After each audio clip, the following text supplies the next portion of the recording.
grupo daw po ito ng mga binayaran daw ng China. His words naman. So, pakiklaro lang po kasi, yun po yung kumakalat ngayon, parang ang dating po, is China funded. Funded daw ng China or na para daw tanggalin si BBM at iupo si VP Sara. Magandang umaga po sa inyong lahat. Nagpapasalamat po kami sa oras na binigay nyo kasama namin kayo sa official launching po ng Save the Philippines Coalition na binubuo ng iba't ibang grupo. Basahin ko po muna yung output ng activity natin last Sunday when we launched the Save the Philippines Coalition. Ito po yung parang background ng organization natin. The Save the Philippines Coalition is a voluntary movement of Filipinos desiring urgent change in the direction of the country and its leadership to effect this new path. It is an alliance of individuals directly and actively working to save the country from the morass of moral, political, economic crisis hounding the Philippines under the Bongbong Marcos Jr. administration. It seeks to achieve a collective demand for the resignation of the President and withdrawal of the mandate by the sovereign people. It supports the constitutional succession, to elevate the Vice President to chart a new path for the country under a new leadership. It recognizes the diversity of individuals involved in this movement. Thus, it promotes unity in purpose, participation, democratic discussion, building consensus, collective leadership, resource sharing, and flexibility in action. Ang iba siguro sa inyo, you might ask, what is the basis of unity? Alam natin, ang daming mga grupo ngayon that calls for the same advocacy. The Assembly listened and discussed the national situation and unanimously concluded that the country is in grave crisis morally, politically, economically, due to massive bad governance, abuse of power, corruption, and repression by the current administration. There is an urgent need to chart a new path to save the Philippines. PBBM needs to go as culprit of this morass. Uphold and effect the constitutional succession with the Vice President as the sole and only replacement. Assist the new leadership to institute urgent reforms to address the problems caused by the BBM's mismanagement and pursue a program of government to benefit the people and bring back the pride to the Filipino nation. About the organization. The Save the Philippines Coalition was initiated in response to the appeal of former President Rodrigo Roa Duterte to save the Republic. On November 23, 2025, it convened a General Assembly attended by not less than 515 individuals from all over the country and from all sectors united by its basis of unity. 31 individuals were nominated to its national leading body to deliberate, decide, and implement the trusts, plans, agreements, and decisions adopted by the General Assembly. Chosen were Attorney Vic Rodriguez and former Cabinet Secretary June Evasco as co-chairman. It has a Secretariat and Operations Group led by the Secretary General to assist the national leading body and an executive committee in implementing its plans, programs, and activities. The plans, programs, and activities are as follows. Number 1, hold a people's verdict, Marcos designed now. Withdraw the mandate rally on November 30 to intensify the continuing withdrawal of mandate and support by the sovereign people on the abusive and corrupt president. Number 2, broaden the ranks of Save the Philippines Coalition in all regions and in all sectors here and abroad among overseas Filipino workers. Number 3, continue the information, dissemination, education, and the Filipino people of the true state of the nation and the need to act to save the Philippines. Number 4, to utilize all available means to communicate the messages of Save the Philippines and to thwart the lies, the deception by the administration and other groups proposing extra-constitutional succession plots. And lastly, to continue to mount various protest actions to redress the people's grievances against corruption, abuse of power, and repression of the people's legitimate rights to peaceably assemble, and of freedom of speech. Thank you, and wassalamualaikum warahmatullahi ta'ala wabarakatuh. So maybe also hear some words of support from my co-panel here today. Magandang umaga po sa mga nandito. Maraming salamat sa inyo. Na talakay ni kasama rito yung dahilan kung bakit nagbuo itong Save the Philippines Coalition. Kami naman, bilang nasa Labor Sector, ay isa lang sa mga kasama sa nagbuo dito. Ngayon, tama-tama naman papanahon sa November 30 ay kaarawan ni Andres Bonifacio na yan ang tinutukoy na bayani ng mga manggagawa. Kaya po kami nagkaisa na maglungsad ng isang pagkilos para pangunahin na gunitain yung kaarawan ni Andres Bonifacio. Pangalawa, bilang mga manggagawa, nakikita naman natin na yung kasalukuyang sitwasyon ng ating bansa na talamak sa korupsyon, isa sa pinaka naepektuhan ito, at nagsasuffer nito ay yung manggagawa. Natalakay ko nga nung nakaraang linggo na yung usapin ng nakawan sa gobyerno, yan ay pera talaga ng tao. At yung taxes na nanggagaling sa mga manggagawa ay kinukuratot lamang nitong mga nasa gobyerno. No? Sapagkat tayo naman halos lahat nagbabayad ng buwis. No? Pero sa akin yung mga manggagawa, no? Hindi pa namin sinusweldo, no?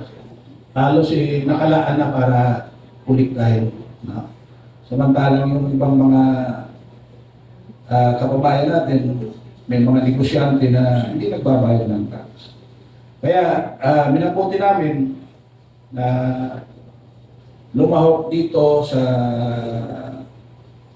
panawagan sa November 30 at siguro sa sama-samang pagkilos, baka pakinggan na tayo ng pamahalaan sa pamumuno ng BBM na dapat mag-resign na. Mag-resign na sapagkat hirap na ang mamamayang Pilipino, lalong-lalo yung mga manggagawa.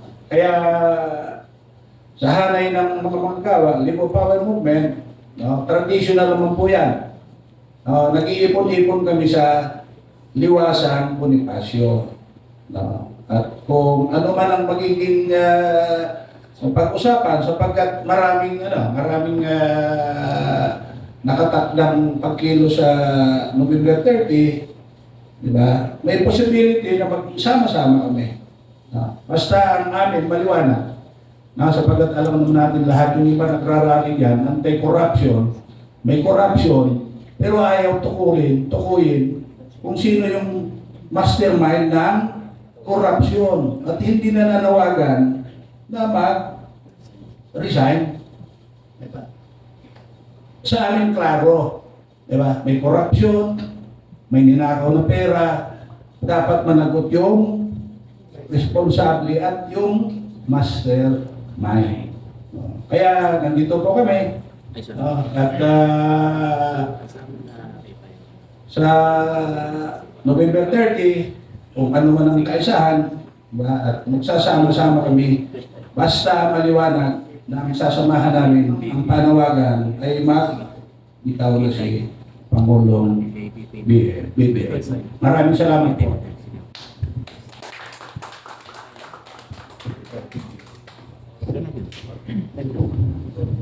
Magandang umaga po sa inyo lahat.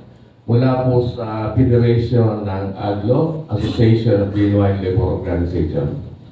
Alam po ninyo, sanay ng mga magagawa, no? Bagamat iba-iba kami na tindig ng mga organized labor sector, no? Nagkakahiwa-hiwalay kami, pero nagkakaisa na mayroong korupsyon. No? Ngayon, daman-daman na namin sa mga factory, no? Itong kagawan ng nalikha ng gobyerno, no? Marami na pong nag-shutdown at natanggal sa trabaho.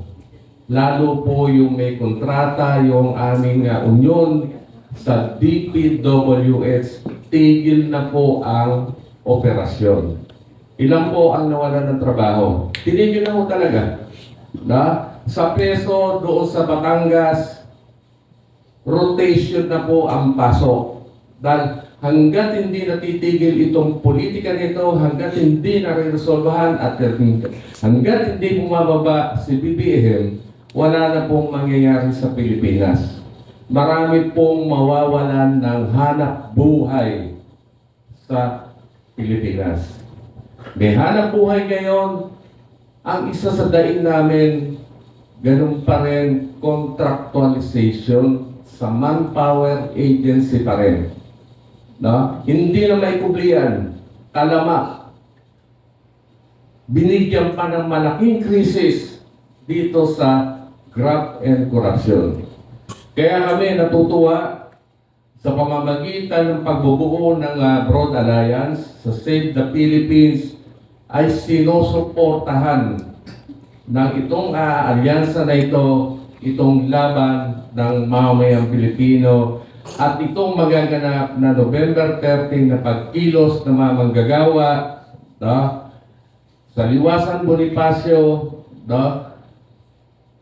At ibig sabihin, no? Magsama-sama at suportahan itong panawagan na ito.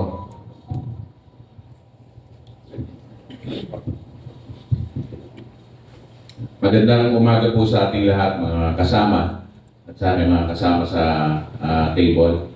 Ako po si Ka Anthony Del Rosario from Reforma Pilipinas. Sa pangunguna ng aming founding chairwoman si Ms. Vivian Velez. Alam niyo po ang nabuo ang Reforma Pilipinas dahil po dun sa deep desire na yung makamtan yung tunay na pagbabago sa ating bayan. 2016 magkakasama na po siguro tayo lahat, no? Pero sa amin sa Reforma Pilipinas, binibigay po namin yung 100% na suporta. At nakikita po namin, no, yung kumbaga masaya at naniniwala ang samahan dahil sa nangyaring coalition na ito. At least kahit paano nakakita tayo ng pagkakataon ba at pag-asa at alam natin very soon may mangyayaring maganda sa ating bansa, no? Dahil sa ating pagkakaisa. So ang parang we are in a situation that we have no choice but to end up the leadership of PBBM. So ang Reforma Pilipinas po isa lang. Kumbaga ang position po namin, the only way and the only solution is Marcos resign. So, yun po yung stand at position po namin. Maraming po salamat.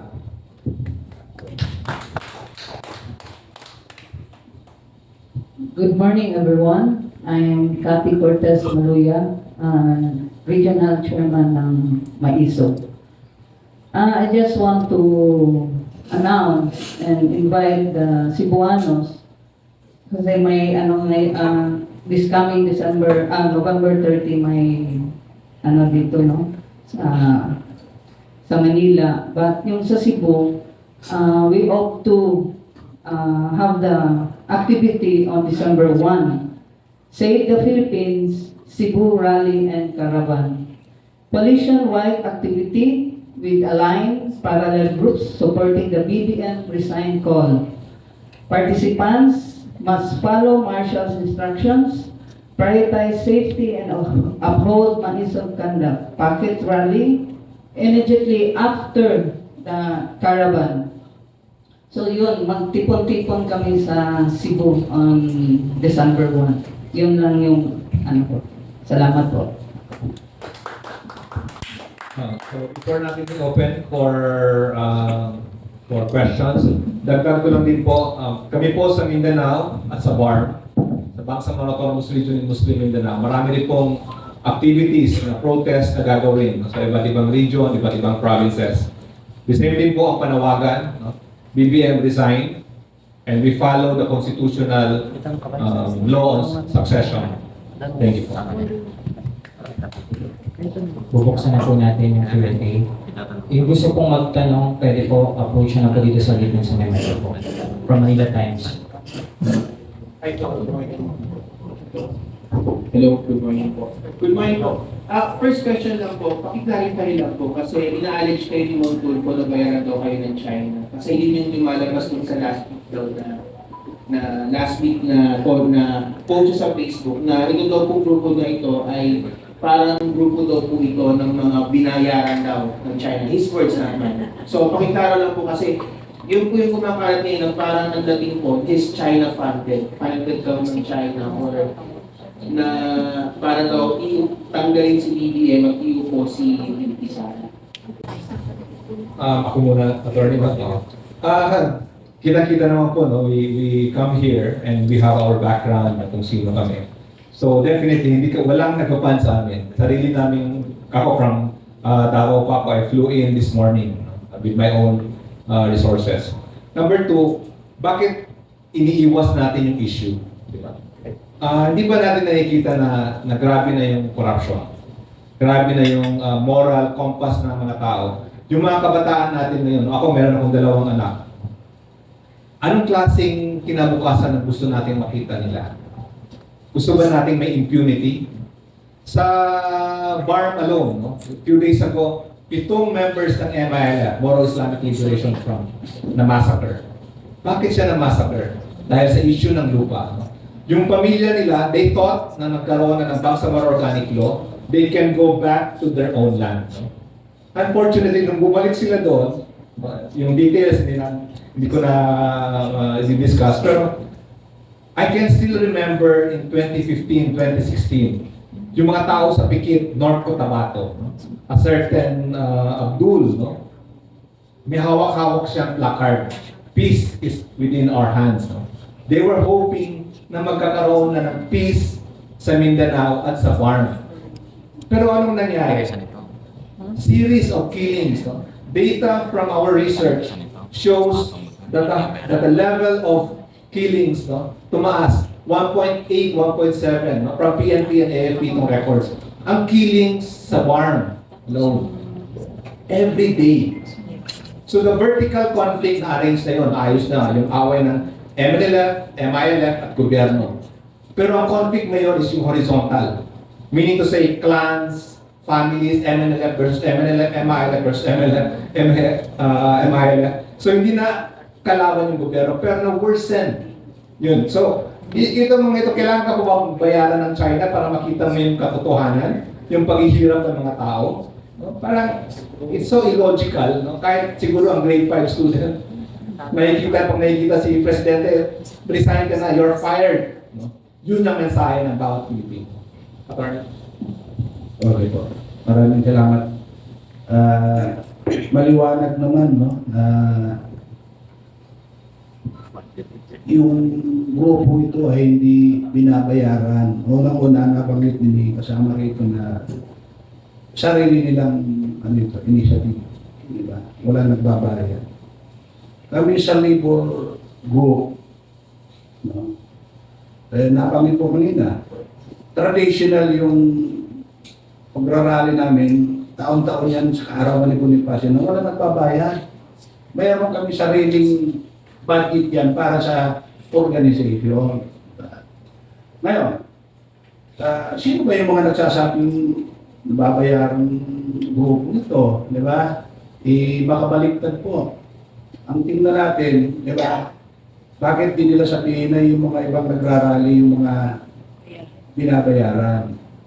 Diba?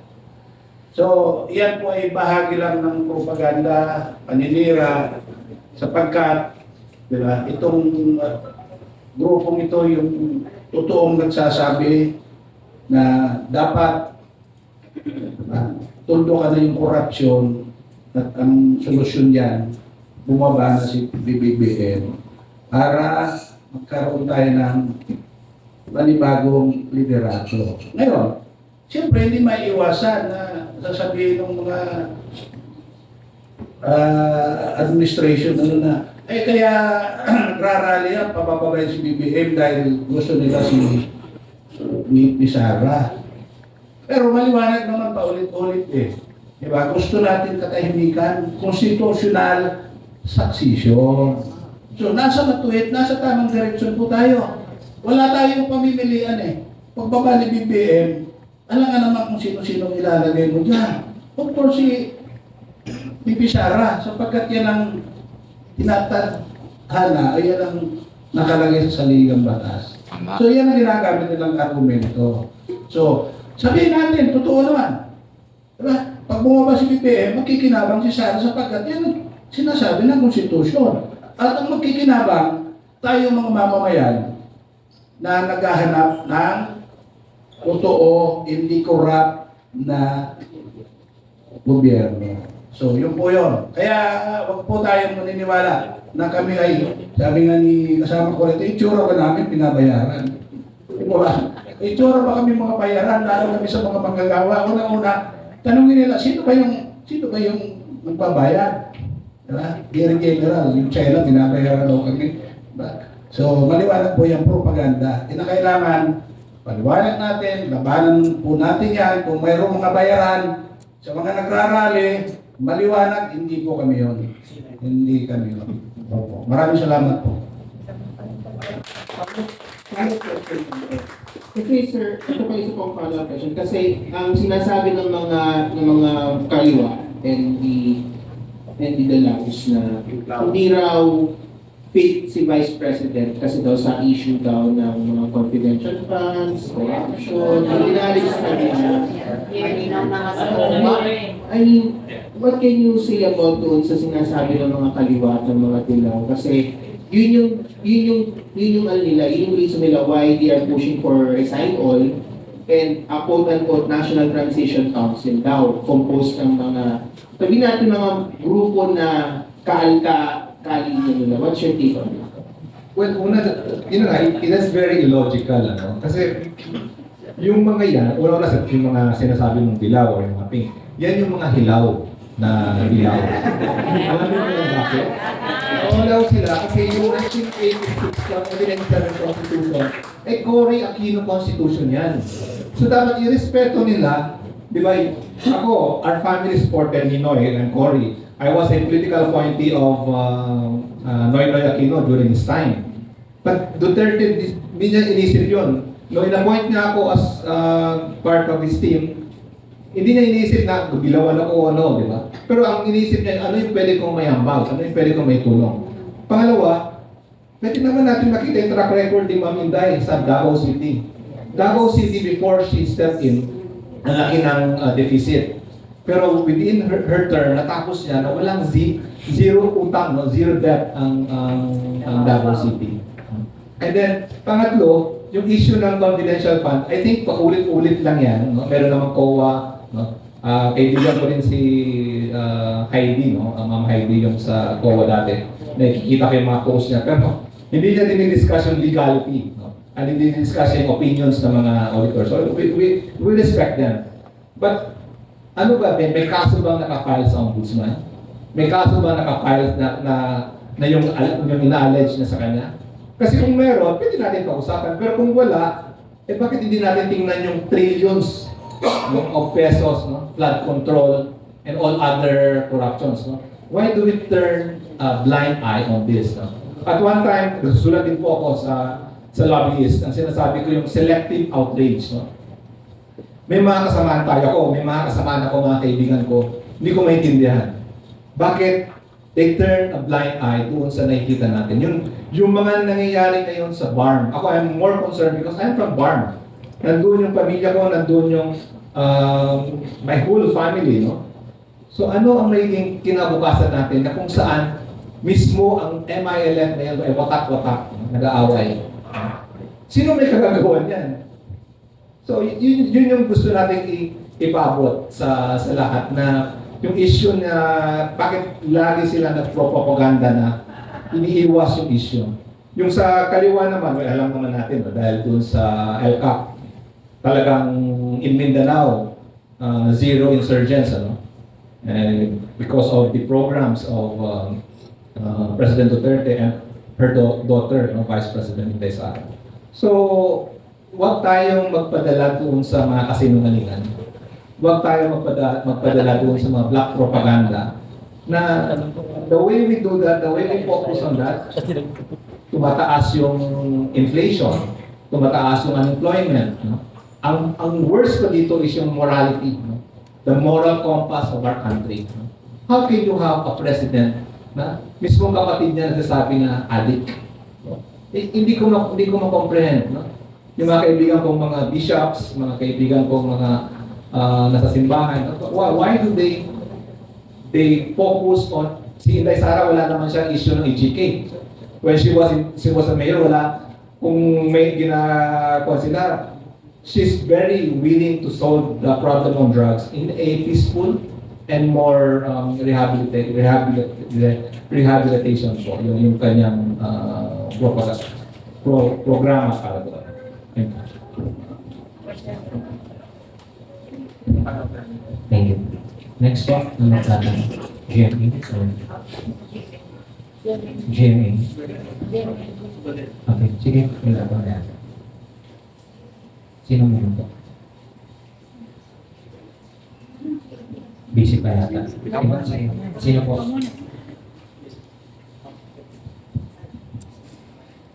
Ito po, magandang sir, Pinapit lang yung nagawa. Ito po ang kababayan ng KX sa YouTube and sa iba't ibang platform ng social media. Mga sir, ang tanong ko lang, ano po yung magiging contingency plan po natin kung sakaling maulit na naman yung September 21 kaguluhan? Kasi yung nangyari po ay pinaratang noon sa grupo natin yung gulo na ginawa po nila. And yung pangalawa po, hanggang kailan po magrarally yung Save the Philippines Coalition dahil si Claire Castro ay nag-announce na po na hindi bababa sa pwesto si Bongbong Marcos. Yun po.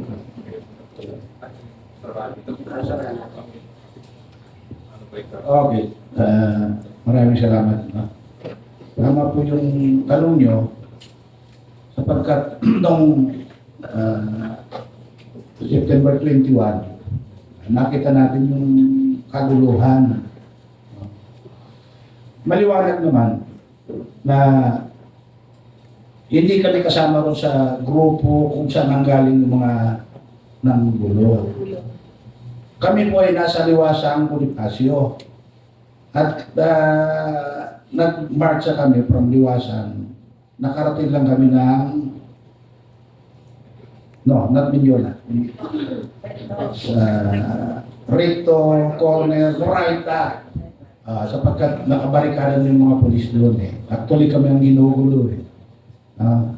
Kaya nga, sa hanay namin, lalo sa mga manggagawa, di ba? Iniisip namin, no, para hindi maulit yon, di ba? May martial kami mga sarili at napatunayan namin nung September 21 po yan. Kaya dito sa darating na November 30, sa linggo, sisiguraduhin namin na yung hari namin hindi mapapasukan ng mga manggugulo. Sapagkat yan, may mga kumakalat sa social media na guguluhin daw. At organized po yun namin, organized labor. No? At sigurado kami na kung mayroong manggulo, hindi po manggagaling sa hanay ng grupo ng coalition. Lalong-lalo sa hanay ng mga manggagawa. No? question. Yung question na lang sa pangalawa. Araw, sir. Yung pangalawa, well, alam naman po natin na may mga tao na kapit tuko, di ba? May mga tao na walang iya. May mga tao na talagang walang konsensya. So, ang pwede na lang natin gawin is we have to be consistent. November 30 might not be the day. So, continue. We will continue this until the entire Filipino people, no? Kasi isa lang naman siya eh. Tayo, ilang milyon tayo. We decide that he is our. Umalis ka na dyan. We will not stop until that day comes.